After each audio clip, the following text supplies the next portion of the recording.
Era 5h17 da manhã quando começou o incêndio. As chamas atingiram as instalações onde dormiam jogadores entre 14 e 17 anos que não moravam no Rio. A suspeita é que um curto-circuito em um ar-condicionado provocou o fogo.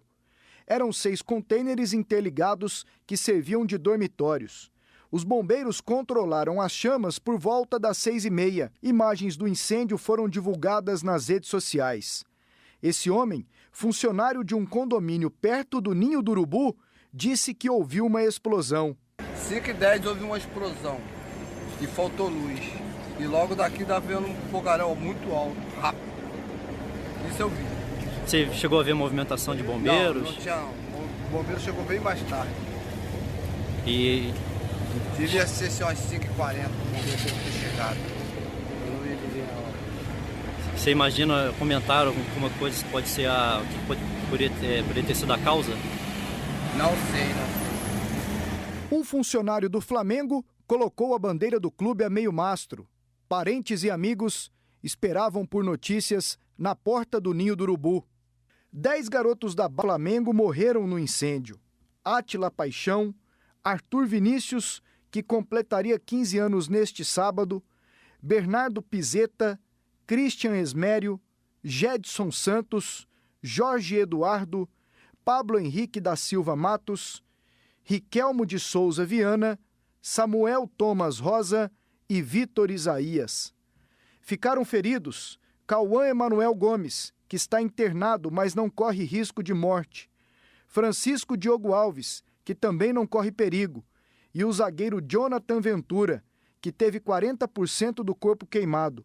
Ele passou por cirurgia e se encontra em estado grave. O jovem Samuel Barbosa, que é do Piauí e joga na base do Flamengo, foi um dos 16 que escaparam com vida. Eu falo Samuel, tenho 16 anos, sou atleta do Flamengo. E queria falar que a maioria dos atletas estão bem. E a maioria não conseguiu porque a quantidade de fogo era muita. E aconteceu que o ar-condicionado pegou fogo, daí foi gerando em curto-circuito assim, todos os ar-condicionados, foi pegando em tudo. E foi muito rápido, não deu para conseguir chamar quase ninguém. Olá, muito boa noite, sejam bem-vindos ao Brasil Esportes deste domingo. Hoje é dia 10 de fevereiro de 2019, a partir de agora tudo possível do futebol nacional e internacional. Não tem como a gente deixar de repercutir, né? Essa tragédia que aconteceu na última sexta-feira, onde 10 jogadores das categorias de base morreram do Flamengo. E a gente quer também, né, algumas respostas.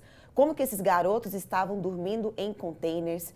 Por que garotos tão novos morreram? Como que um clube que recebe um orçamento de 750 milhões deixou isso acontecer? Muito boa noite, Pasquet. Tudo bem com você? Tudo bem, Luciana. Boa noite para você, para o André Isaac, para a Amanda Marinho. Desde sexta-feira o clima está muito pesado por causa dessa situação no Flamengo, das mortes que aconteceram. E penso que agora a investigação muito bem feita pelas autoridades do Rio de Janeiro poderão nos trazer e principalmente levar aos familiares essas respostas ou algumas delas que você deixou no ar aqui, Luciana. É tudo muito triste, a cada velório, a cada entrevista de um parente, de um amigo, dos meninos que se foram, a gente se emociona e espera que os culpados paguem, que o Flamengo ajude, dê toda a condição aos que ficaram, porque as 10 vagas que se foram, as 10 crianças, os 10 adolescentes que se foram, eles não serão preenchidos de jeito nenhum no seio familiar de cada um deles. Tudo muito triste, a gente tenta comentar na medida do possível, mas o que fica é isso, que o que vem por aí seja o menos dolorido possível para os familiares. Amanda Marinho, boa noite. Boa noite, Luciana, pessoal que está em casa, Pasqueto, André Isaac. É muito complicado, né, fazer algum comentário sobre esse assunto e também pensar no que aconteceu nos últimos momentos que esses meninos passaram dentro desse alojamento. A gente percebe por algumas imagens que já foram divulgadas que o primeiro garoto sai do alojamento e depois ele fica algum tempo ali fora como se não tivesse acontecendo nada muito grave. E aí, de repente, uma explosão e já não dá mais tempo dos outros garotos saírem. Então, precisa de muita apuração e precisa tomar muito cuidado também com as informações que são divulgadas, tanto pela nossa parte, da imprensa, quanto pelo Flamengo, quanto pela Prefeitura do Rio de Janeiro, porque, por enquanto, eu tenho sentido que o Flamengo tenta jogar para cima da Prefeitura e a Prefeitura tenta jogar para cima do Flamengo essa responsabilidade. Isso não ajuda ninguém, muito menos as famílias que, nesse momento, pouca coisa pode ajudá-los. André Isaac, muito boa noite. Boa noite, Luciana Vitorino, Amanda Marinho, Wendel Pasquetto. Um abraço para todo mundo acompanhando a TV Aparecida. E, diante de tudo, já na sexta-feira, uma conclusão, eu acredito que todos chegam, né? O Flamengo, ele é responsável por esse acidente e vai ter que responder judicialmente sobre isso. E que o que aconteceu sirva de exemplo para que não aconteça mais. Que não seja, por exemplo, como a tragédia de Mariana, que veio ocorrer anos depois, pouco tempo depois, em Brumadinho, com o rompimento de mais uma barragem e várias mortes.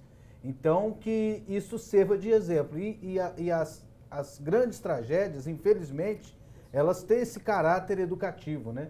Por exemplo, depois da tragédia da Chapecoense, eu acho que nenhum time locou avião de companhia Tabajara, né? Acho que não fizeram mais isso. Então, eles passaram a tomar mais cuidado com a logística. E agora, qual é a situação dos jogadores de categorias de base em times que não têm o orçamento gigantesco, como você disse, Luciana, como tem o Flamengo? Então, vamos passar a limpo o futebol brasileiro agora para saber quais são as condições dessa garotada e também dos profissionais, né? Em vários times de futebol pelo país.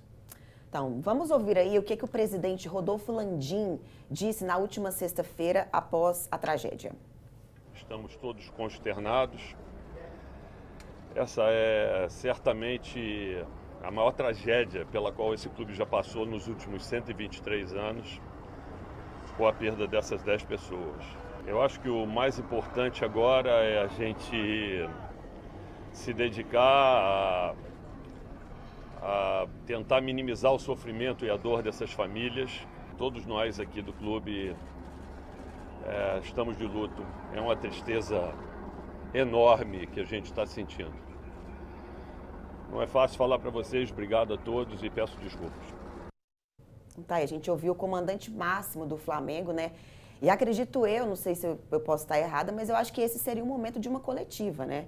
E não de um pronunciamento. Não foram feitas perguntas, não tiveram respostas, né? A gente quer saber realmente o que aconteceu. Ele não tinha o que responder, né? Ele não, na verdade, não tinha o que responder, de controle mas é um da momento crise. de troca de ideias, né? Porque a gente sabe que o jornalismo bom incomoda. Então, ele não queria ouvir perguntas dos jornalistas. Mas é um momento de controle de crise, né?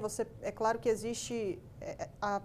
foram 10 vidas que foram perdidas, mas o Flamengo também tem toda uma parte que ele precisa cuidar do clube. Ele tem sua responsabilidade, mas nesse momento de controle de crise, não é o mais indicado que se abra para fazer essas perguntas, até porque o Flamengo não tinha as respostas também.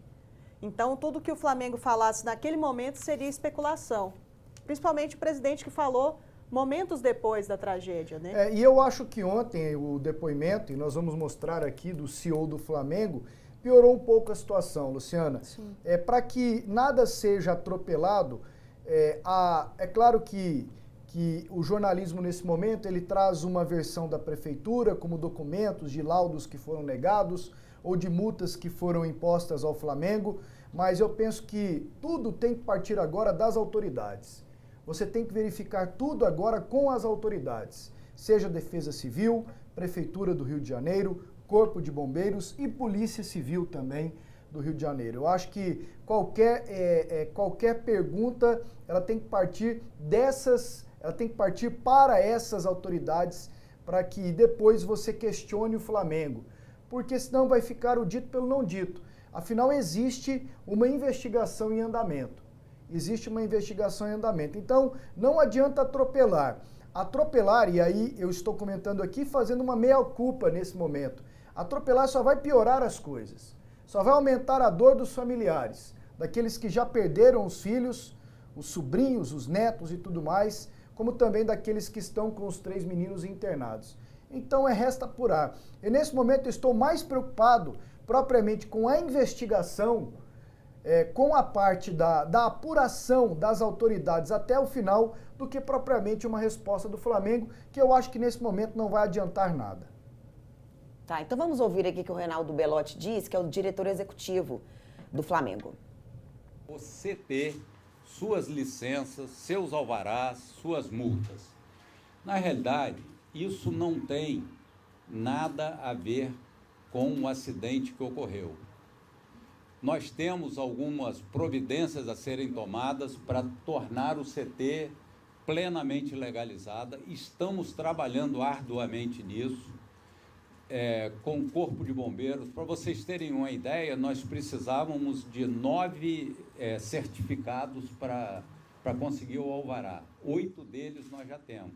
Nós estamos falando de alojamentos modulares que foram implantados lá no CT no ano de 2011.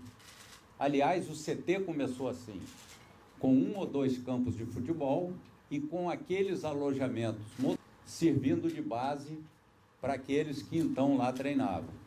Eu só queria lembrar aos senhores e senhoras que por esse alojamento passou vários times titulares do Flamengo, jogadores consagrados, como, por exemplo, Ronaldinho Gaúcho, Wagner Love e outros. Se eu for citar aqui, eu vou me perder em alguns, e outros. Ele foi utilizado também pela Seleção Olímpica de Futebol do Brasil. O que eu queria deixar claro é que nós não estamos falando de um puxadinho, nós estamos falando de um alojamento. A estrutura organizacional do Flamengo, preventivamente, fez uma manutenção em todos os sistemas de ar-condicionado, todos, daquele modo. Nós temos isso registrado e pode ser distribuído para quem quiser. Entre a noite de quinta-feira e o meio-dia de sexta-feira, aconteceram vários picos de energia. Inclusive, quando nós estávamos reunidos lá na sexta-feira de manhã, tentando tomar pé da situação, nós fomos vítimas disso. Toda hora a energia ia e vinha.